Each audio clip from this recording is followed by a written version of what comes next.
Good morning class. आज का हमारा साइंस का चैप्टर 15 लाइट मीन्स प्रकाश। तो इस चैप्टर को आज हम कंसेप्ट के साथ डील करेंगे। तो सबसे पहले हम बात करें कि प्रकाश यानी लाइट होता ही क्या है। तो हमें पता है कि जब भी किसी ऑब्जेक्ट को हम वहाँ पे विजन देखते हैं या फिर कोई वस्तु हमें दिखाई देती है तो उसी को हम क्या बोलते हैं, प्रकाश। तो प्रकाश जो है हमारे पास एक रे की फॉर्म में भी हो सकता है और ग्रुप ऑफ रे की फॉर्म में भी हो सकता है। तो उन सब चीज़ों को हम समझेंगे कि कैसे प्रकाश आता है, किस ऑब्जेक्ट में से प्रकाश जो है यानी लाइट पास होती है, किस में से नहीं होती, कौन सी वो प्रॉपर्टी है और कौन कौन से लेंस के हेल्प से हम जो है यहाँ पे जो हमारे ऑब्जेक्ट हैं वो कैसे जो है विजिबल दिखते हैं, कैसा उनका इमेज बनता है। ये सब आज इस चैप्टर के अंदर हम पढ़ेंगे। तो सबसे पहले मैं डील करूँगी यहाँ पे कि जैसे हम सबसे पहले उठते हैं और उठने के बाद हम किसी भी ऑब्जेक्ट को देखते हैं तो वो तभी पॉसिबल है जब हमारे पास क्या है, यहाँ पे विजन है यानी लाइट का कोई भी हमारे पास सोर्स है। तो जो लाइट का हमारे पास सोर्स है तो उसको हम वहाँ पे काउंट करेंगे, दीज आर ल्यूमिनस। तो देखिए सबसे पहले हम बात करेंगे रे की। तो रे होता ही क्या है।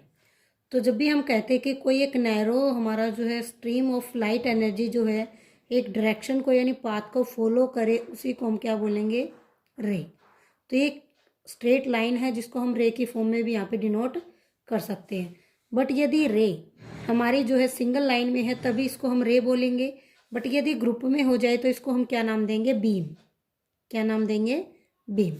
यानी सिंगल लाइन के बजाय हम यहाँ पे 1 और 2 लाइन यहाँ पे रिप्रेजेंट कर दे और डायरेक्शन हम शो कर दे लाइट की, तो ये क्या बन जाएगा हमारे पास, बीम ऑफ लाइट।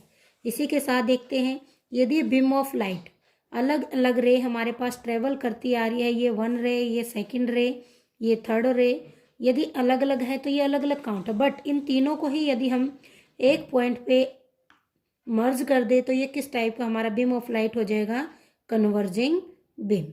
तो इसको हम क्या नाम देंगे, सभी जो हमारी रेज होंगी एक ही पॉइंट पे कन्वर्ज होंगी, मीट करेंगी, तो ये हमारा क्या रहेगा, कन्वर्जिंग बीम। बट यदि अपोजिट लेके चले कि अलग अलग लाइट होंगी और वो एक ही पॉइंट पे हमारी क्या होंगी, मीट होंगी, तो ये डायरेक्शन एरो बता रहा है कि आपको ये अलग अलग लाइट हो रही है, एक ही पॉइंट पे क्या हो रही है, मर्ज हो रही। तो इस टाइम पे हम इसको क्या नाम देंगे, डाइवर्जिंग बीम। जो अलग अलग पॉइंट से आएगा तो उसके लिए हम यहाँ पे वर्ड रखेंगे डाइवर्जिंग बीम। और जो एक पॉइंट पे जाके मैच होगा अलग अलग तो वो क्या होगा, हमारा converging beam. Many rays attach on a single point, meet on a single point, converging, but different way pass according to outside, तो दिस इज डाइवर्जिंग। तो इसी पे आपने देखा ना, ये भी कन्वर्ज है। तो डाइवर्ज को हमने क्या करना है, एक पॉइंट से उठाना है और उसको क्या कर देना है, डाइवर्ट कर देना है। तो इसमें क्या हो जाएगा, आपका एक बीम जो है अलग अलग डायरेक्शन में जा रहा है, तो उसके लिए हम क्या यूज करेंगे, डाइवर्जिंग बीम।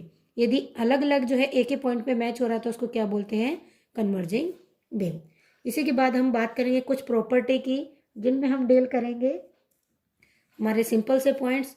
तो वो रहेंगे हमारे कि ऐसा कोई भी प्रॉपर्टी हमारी लाइट का जिसमें से कोई भी ऑब्जेक्ट होता है, जैसे सन है, यदि वो खुद लाइट को वहाँ पे पास कर रहा है तो उसके लिए हम वर्ड यूज करेंगे ल्यूमिनस। तो ये ल्यूमिनस हमारा क्या माना जाएगा, ऑब्जेक्ट माना जाएगा। और ऐसा ऑब्जेक्ट जिसमें से कोई भी हमारा लाइट पास नहीं होती, जैसे मून, तो मून भी हमारा जो है एक ऑब्जेक्ट है, बट उसमें से यदि लाइट पास नहीं होगी तो उसको क्या मानेंगे हम यहाँ पे, ओपेसिट। तो कुछ ऐसी चीजें होती है जिसमें से लाइट पास तो हो जाए, पास होने के बाद वो हमें क्या दिखे, वहां पे थोड़ा सा क्लियरली ना हो, नॉट क्लियरली, तो उसके लिए हम वर्ड यूज करेंगे यहाँ पे ट्रांसल्यूशेंट, धुंधला, ट्रांसल्यूशेंट। जैसे आप एक कागज चलोगे, उसके ऊपर जो है आप ऑयल लगा के देखोगे तो आउटसाइड आपको लाइट तो दिखेगी बट क्लियर नहीं दिखेगी, उसके लिए हम क्या रखेंगे यहाँ पे वर्ड ट्रांसल्यूशेंट। और कोई भी ऑब्जेक्ट होता है, यदि हम यहाँ पे बात करें ग्लास की, तो ग्लास में से जब आप कोई भी लाइट पास करोगे तो उसमें से आपको क्लियरली लाइट जो है यहाँ पे दिखेगी, उसको हम क्या बोलेंगे, ट्रांसपेरेंट। ये कुछ प्रॉपर्टी है जो हमें यहाँ पे लाइट के अकॉर्डिंग हमें पता होनी चाहिए। अब ये हमारी कुछ ऐसी पॉइंट थी जिसको हमने यहाँ पे चेक किया, तो इनको हम यहाँ पे जो है नॉन ल्यूमिनस भी यहाँ पे क्या कर सकते हैं, काउंट कर सकते हैं मून को। तो ये कुछ प्रॉपर्टी थी हमारी लाइट की। अब हम कहते हैं कि लाइट का जो एक हमारा रेक्टिलिनियर प्रोपेगेशन होता है, यानी लाइट का जो पाथवे है, तो कैसा पाथवे होता है हमारा लाइट का भी अभी हमने देखा ही।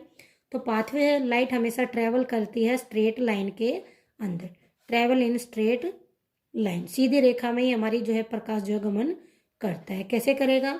लाइट एक सोर्स से आएगी तो वो सीधी जाएगी, तो ये क्या रहेगा हमारा सिंगल डायरेक्शन। आप यहाँ पे एक बल्ब जो है ग्लो करके देख सकते हो। तो जब भी हम एक बल्ब को ग्लो करेंगे तो उससे जब हम एक पाइप लगा के यहाँ पे देखेंगे तो पाइप में से हमारी जो लाइट है बिल्कुल सीधी हमारी जो है यहाँ पे हमें विजिबल होगी। तो जब लाइट हमें यहाँ पे विजिबल होगी तो उस पॉइंट पे हम क्या बोल सकते हैं कि हमारा जो प्रकाश है वो हमारी सीधी आइज के अकॉर्डिंग यहाँ पे ऑब्जर्व होगा। तो ये हम आई की बात करें तो हमें लाइट कैसे दिखेगी? In straight line. तो इससे पता लगता है कि हमारी जो लाइट है वो स्ट्रेट लाइन में ट्रेवल करती है, यानी पाथ सीधा होता है। बाद में हम बात करते हैं नेक्स्ट प्रॉपर्टी हमारे रिफ्लेक्शन ऑफ लाइट। रिफ्लेक्शन का मतलब क्या है कि लाइट किसी भी एक सरफेस के साथ वहाँ पे स्ट्राइक करेगी और वापस बैक आएगी। तो ये हम एक डायग्राम ले रहे हैं। यहाँ पे एक मिरर हमारे पास है। यदि लाइट यहाँ पे मिरर से रिफ्लेक्ट होके आ रही है तो उस टाइम पे वो इसके साथ स्ट्राइक करेगी। जैसे स्ट्राइक करेगी तो आगे यदि सीधा ट्रेवल करके जा रही है तो उस टाइम पे हम इसको एक एग्जांपल लेंगे ग्लास। तो ग्लास अभी हमने बात की थी, ये ट्रांसपेरेंट है तो लाइट पास हो जाएगी। बट यदि यहाँ पे वुड की बात करें, इसको वुड मान के चलें, तो वुड में जैसे ही लाइट आती है वो उसके आर पार नहीं जाती, तो ये हमारा वुड रहेगा। थर्ड वन हम लेके चले एक मिरर की बात करें, और मिरर में हम यदि बात करें वो कोटेड है, तो उसमें लाइट जब आती है तो उसके पास आती तो है बट वहीं से क्या हो जाती, बैक रिफ्लेक्ट होके चली जाती। तो ये हमारा मिरर है जो हमेशा लाइट को क्या करेगा, रिफ्लेक्ट करेगा। वुड में से कोई पास नहीं, ओपेक है। ग्लास में से हमारा ट्रांसपेरेंट है, वो ट्रेवल करके सीधी चली जाएगी। तो ये जो है कुछ पॉइंट्स आपने यहाँ पे डील करने हैं कि कैसे हमारे लाइट का रिफ्लेक्शन होता है। उसके बाद बात करें कि रिफ्लेक्शन होता ही कैसे है। अभी हमने देखा कि लाइट एक पॉइंट से आई है, दूसरे पॉइंट पे सेम गई है। बट यदि मैं कहूँ ये हमारा सरफेस एरिया है किसी भी ऑब्जेक्ट का, जब इसके ऊपर एक लाइट का जो रे आता है यदि वो उसी डायरेक्शन में पास होके वापस जाता है तो ये क्या होता है, हमारा रेगुलर टाइप का क्या होता है, रिफ्लेक्शन। रेगुलर टाइप का रिफ्लेक्शन। बट यदि यहाँ पे अलग अलग रे आ रही हैं, जैसे यहाँ पे आई है, उसके बाद ये यहाँ की वजह यहाँ पे रिफ्लेक्ट होके जाएगी, तो ये क्या हो जाएगा हमारा इरेगुलर रिफ्लेक्शन। रिफ्लेक्शन तो दोनों ही, क्योंकि बाउंस होकर वापस जा रही है, बट यदि वो उसी एंगल पे जा रही है तो वो रेगुलर रहेगा, डिफरेंट एंगल पे जा रही है तो उसमें वो इरेगुलर हो जाएगा। तो ये क्या था हमारा रिफ्लेक्शन। यानी किसी भी ऑब्जेक्ट पे जैसे लाइट आती है तो वो बाउंस होकर वापस बैक चली जाती है, तो इस प्रॉपर्टी को हमने रिफ्लेक्शन काउंट किया। सेम पॉइंट पे जाती है तो रेगुलर रिफ्लेक्शन है, यदि इरेगुलर पॉइंट पे आ रही है तो वो इरेगुलर रिफ्लेक्शन है। अब रिफ्लेक्शन ऑफ लाइट की यदि हम बात करें तो वहाँ पे हमारे पास कुछ प्रॉपर्टी है जिनको हमें डील करना पड़ेगा। तो वो प्रॉपर्टी क्या है कि जैसे लाइट हमारे किसी भी ऑब्जेक्ट के ऊपर वहाँ पे फॉल डाउन होती है तो लाइट का जो रिफ्लेक्टेड पाथ है वो कैसे होता है, जैसे ही आएगी हमारी लाइट तो इसके साथ क्या करेगी, वो स्ट्राइक करेगी ऑब्जेक्ट में। अभी देखा ही था हमने। तो लाइट हमारी रेगुलर आ रही है, तो जब ये रिफ्लेक्ट करके जाएगी तो वहाँ पे जब ये जाएगी रेगुलर पैटर्न में तो उस टाइम पे हम मानेंगे कि ये जो हमारा पॉइंट ओ है, तो पॉइंट ओ जो है हमारा काउंट करता है ए टू ओ और ओ टू बी, और ये रहेगा हमारा जो 90 डिग्री का एंगल रहेगा पॉइंट नंबर एन।